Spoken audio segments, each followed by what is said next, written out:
Aladin et le génie de la lampe. Il était une fois, dans le lointain pays du côté où le soleil se lève, une veuve qui avait un fils du nom d'Aladin.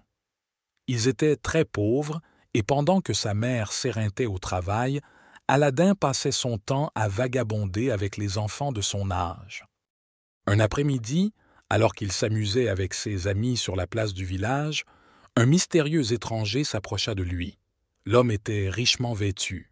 Il portait un turban orné d'émeraudes et de saphirs, et sa petite barbe noire faisait ressortir l'étrange éclat de ses yeux qui étaient plus sombres que le charbon. « N'es-tu pas Aladin, fils de Mustapha le tailleur » dit l'homme. « Oui, monsieur, c'est bien moi, » répondit Aladin. « Mon garçon, aimerais-tu gagner beaucoup d'argent, 100 roupies ?»« Oh, oui, monsieur, je ferai n'importe quoi pour ramener autant d'argent à ma mère. » « Alors écoute, Aladin, il te suffira de passer par une trappe trop petite pour moi et me rapporter une vieille lampe. » Aladin suivit donc l'homme à la barbe noire jusqu'en un endroit très éloigné du village. Ils soulevèrent une lourde pierre et le garçon svelte et agile se faufila par l'étroite ouverture. Quelques marches s'enfonçaient dans le sol. L'homme retira l'anneau qu'il portait au doigt et le tendit à Aladin. « Mais cet anneau, il te protégera du danger. » Au bas des marches, Aladin découvrit une grande caverne. Elle était remplie de coffres, de jarres en or qui débordaient de bijoux, des arbres croulant sous le poids de fruits en pierres précieuses, de grandes coupes pleines de diamants et de perles de nacre, un trésor immense. Aladin fut soudain tiré de sa stupeur par une voix qui criait « La lampe, Aladin, apporte-moi la lampe !»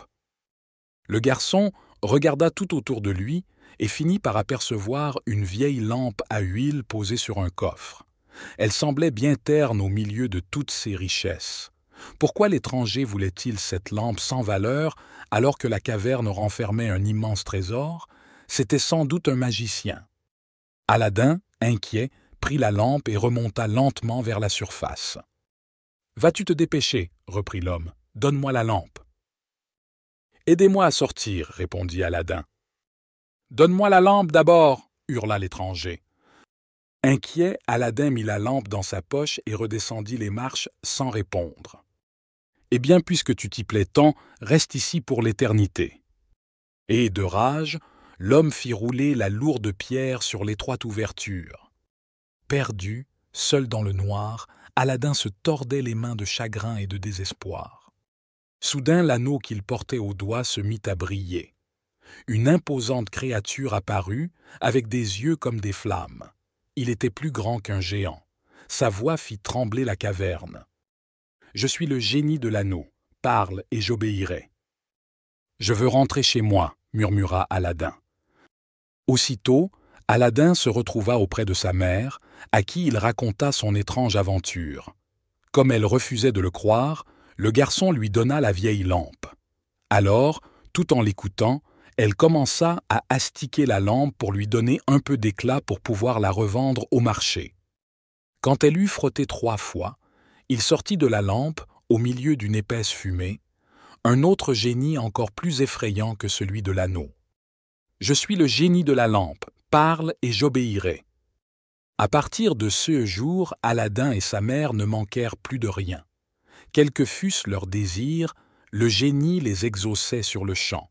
Ils devinrent même les personnes les plus riches et les plus généreuses de la région. Les années passèrent. Aladin était maintenant un grand et beau jeune homme. Un matin, au marché, il croisa Jasmine, la fille du sultan. Il en tomba fou amoureux. Après l'avoir mis à l'épreuve, le sultan finit par accorder la main de la princesse à Aladin. Il y eut un somptueux mariage, puis Aladin et Jasmine s'en allèrent habiter un magnifique palais que le génie avait fait surgir dans la nuit. Un jour que la princesse était seule au palais, un étrange marchand s'arrêta sous sa fenêtre. « J'échange vos vieilles lampes contre des neuves » criait-il. La princesse le prit pour un fou, mais comme il insistait et qu'elle ignorait le secret du génie, elle alla chercher la vieille lampe et l'échangea au marchand. Celui-ci n'était autre que le mauvais magicien qui, ayant appris qu'un ancien mendiant du nom d'Aladin épousait une princesse, il se doutait bien qu'il ne pouvait s'agir que d'une affaire de génie. Aussitôt le magicien frotta la lampe 3 fois et, sous le regard effrayé de Jasmine, fit apparaître le génie. « Je suis le génie de la lampe, parle et je t'obéirai. Je suis le magicien noir, ton nouveau maître, tu dois m'obéir en tout. Oui, mon maître, commande que je t'obéisse. » Le magicien ordonna au génie de les transporter, lui, la princesse et le palais, dans un pays très lointain au-delà des mers. La disparition de la princesse Jasmine plongea Aladin dans une grande tristesse. Voyant que le palais et sa fille avaient disparu, le sultan commanda que l'on jette Aladin dans un cachot et qu'on lui coupe la tête le lendemain matin. Dans le sombre cachot, en se tordant les mains de désespoir, Aladin se souvint de l'anneau. Une fois encore, il eut recours au génie de l'anneau. « Emmène-moi où se trouve ma bien-aimée, lui demanda-t-il. Je ne peux vivre sans elle. » En un éclair, Aladin se retrouva dans la cuisine de son palais. Devant lui, Jasmine préparait le repas du magicien. « Tu es ici, Aladin ? Vite, mon amour, prends cette poudre et mets-la dans le repas du magicien.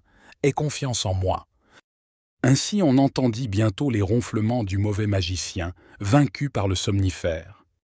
Aladin s'empara de la lampe et fit surgir le génie. Il lui ordonna de les ramener au plus vite dans leur pays. Le sultan pleura de joie en retrouvant sa fille et son gendre. Toute la ville célébra le retour d'Aladin et de la princesse par de grandes fêtes qui durèrent tout un mois. Quant au méchant magicien, il fut chassé du royaume et l'on n'entendit plus jamais parler de lui.